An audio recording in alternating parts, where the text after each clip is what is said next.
Là où l'on baisse, c'est du vent au sud-sud-ouest ce matin sur la Cano. Bonjour à toutes et à tous. C'est bon mardi, un mardi qui commence avec un temps qui est variable, de plus en plus couvert. La température extérieure est à 14-15 degrés. Dans l'eau, c'est du 17-16 degrés. Cet après-midi, variable temps, une température à 20. La marée, elle est actuellement en train de finir de monter. Le plein haut est à 9h10, des positions de 65. Sur cette quasi pleine marée haute, le vent est un peu moins fort que ce matin, mais il est encore faible, à moins d'un Beaufort, sud-sud-ouest, le plan d'eau reste ridé à clapot, les phases de vagues sont ridées, là où les multipliques est longue avec 11 secondes de période orientée ouest-nord-ouest à ouest. C'est une houle qui est en atténuation, qui nous donne un déferlement régulier à la hauteur de 1,20 m, une série qui rentre fréquemment à la hauteur de 1,50 m, et sur les grossettes espacées, il y a 1,80 à 2 mètres. La barre est facile à franchir, il y a de bonnes accalmies, les vagues sont sélectives, il y a quand même de la taille un peu solide sur les grossettes, c'est à réserver pour des surfeurs confirmés. C'est pas hyper calé, hein. Il y a quand même quelques bouts de ci de là, ça vaut pas la moyenne, ça vaut moins que la moyenne, ça vaut un petit 2 sur 5, peut-être 1,5 sur 5.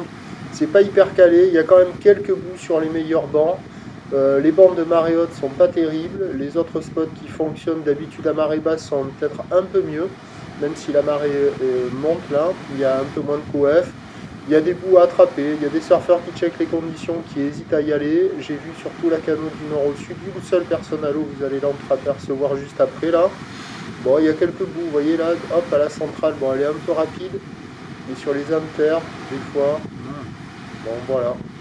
Pas hyper calé, c'est un peu comme ça partout là, multipique, pas calé, un peu agité. Et sur les meilleurs bancs, il y a quelques vagues qui passent. Donc bon, à surveiller, à voir. Là on voit la gauche en face du banana un peu rapide, un peu tendu, qui doit un peu fermante hein, quand même. Il y a quelques vagues au large avec des pics mous mais qui arrivent à ouvrir. Il y a d'autres vagues au bord qui sont plus tendues mais fermantes.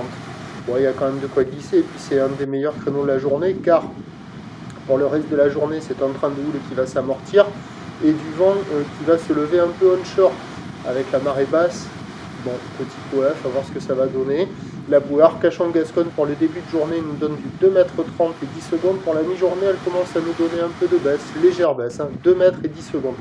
Et donc les prévisions à 9h, c'est 1,50 m à 2 mètres ou d'ouest-nord-ouest à ouest, 11 secondes de période, vent de sud-sud-ouest à moins d'un Beaufort. À 13h, légère baisse, 1,80 max ou d'ouest-nord-ouest à ouest, 11 secondes de période, vent ouest-sud-ouest à 2 Beaufort. Et à 17h, 1m20, 1m50, ou d'ouest-nord-ouest à ouest, 10 secondes de période, vent ouest-nord-ouest, 1 à 2 Beaufort. Il y a du surf et de l'action toute la journée. A priori, le meilleur créneau à marée haute ce matin avec le vent pas trop fort. À voir ce que cela va donner avec la marée basse et un vent onshore faible à modéré. À la Cano, le prochain point, c'est tout à l'heure.